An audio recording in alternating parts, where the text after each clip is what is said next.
everyone, I'm Megan. As you said, I'm a freshman. So you know us, when we go to our first party, we tend to go a little crazy. So last semester, I went to my first party and I went nuts. I had 2 ounces of boxed wine. It was insane. And afterward, I was walking home from the party and I called my dad. He and my stepmom were like my best friends. And I was like, Dad, I had some alcohol, like, are you mad at me? Like, did I do something wrong? And he goes, Megan, finally, you had some alcohol. Like, I've been telling you to drink at parties since school started. Like, your stepmom and I, we just got home from a wine tasting. We're both pretty drunk. And your stepmom kind of overdid it on accident. She's sick upstairs. But finally, we're proud of you for drinking, honey. And I was like, Dad, I'm the one in college, and you're figuring out your alcohol tolerance? Like, that's not how this works. But my dad, he's a really great guy. He's a doctor, so he can be a little technical about things sometimes. Like, one day, I had a really bad day at school. I went to an all-girls school, and I got home, and I was complaining about all of my skinny friends being able to fit into a size 2, and I can't. And he just looks up from his paper, and he goes, Megan, it's your body mass. I mean, statistically speaking, your BMI is higher than the average teenage girl. So I'd had a bad day. I just lost it. I ran upstairs. I started crying.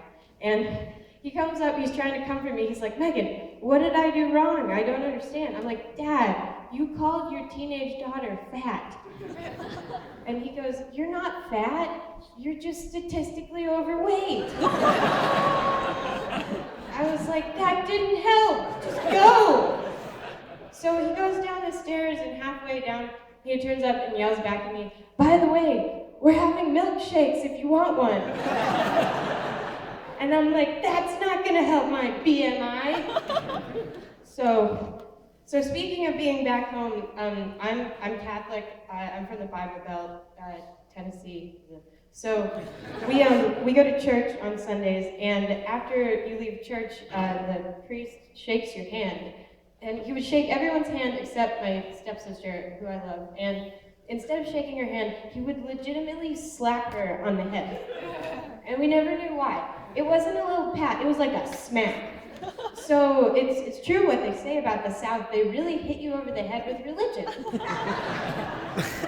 So, speaking about being Catholic, I'm also Jewish. I had a bat mitzvah and a first communion.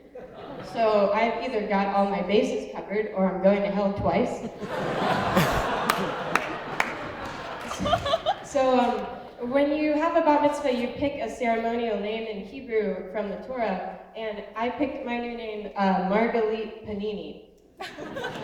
And my friends are all like, Megan, Panini, like that's so cool. Does it have some kind of significance from the Torah? I'm like, no. I had the opportunity to be named after a sandwich, so I took it. So you know, speaking of being back home, I told you guys I went to an all-girls school for 7 years. I didn't know how to interact with guys. So in honor of Valentine's Day, I'm going to tell you a couple of the awkward encounters we've had. So it all started at the 9th grade Halloween dance. That was the only time I ever grinded, and it was on accident. And it was the last song. So after the song, the lights came on, and the guy turned around and shook my hand and said, thanks for dancing with me. And I was like, you're welcome. So that later that year, we had the spring musical. It was Hairspray. I had a really big crush on this guy named Harrison. And I was talking to my friend Alex. I was like, Alex, Harrison said hi to me. Like, he's so attractive. Did you see him today? He looks great, those pants. And she's like, hey, Megan, shut up. And I'm like, why? And she's like, you know how I have a solo in the play? My microphone's on. I'm like, what? And she goes, everyone in the theater can hear you, including Harrison. So he didn't talk to me for 3 years after that. So high school, finally, I survived that. I got to college. I bet you think it would get better, right? No. I was out studying on the quad last week, and we were in our bathing suits because it's California, the weather's great. And this really cute guy comes up to me, and he's like, "Oh, Megan, like the small of your back is so cute. It has such a nice curve." And like, that's a weird compliment. So, you know me, keeping the mood alive, I was like, "Thanks, it's probably because I have scoliosis." And my spine is 22% curved. And he's like, "Ew, what?" And I'm like, "Yeah, the doctor said I was supposed to get a back brace, but my parents didn't want to stunt my social life any more than it already was." So I haven't really talked to him in a while. And so one more story for you guys. I was at the gym last week, and I was on the elliptical, you know, all sweaty, and you're on the elliptical, you're kind of bouncing a little bit. And I was in a sports bra that apparently you could take the straps off of the back and like cross them over each other, and I didn't know that. So this really cute guy walks into the gym and he smiles at me. And I was like, "That's new."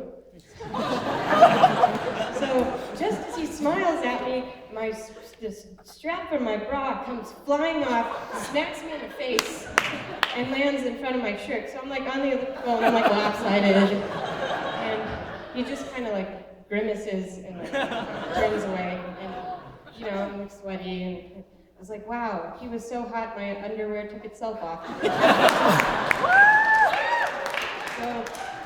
So I hope you guys have a happy Valentine's Day, and that your day is less awkward than my life.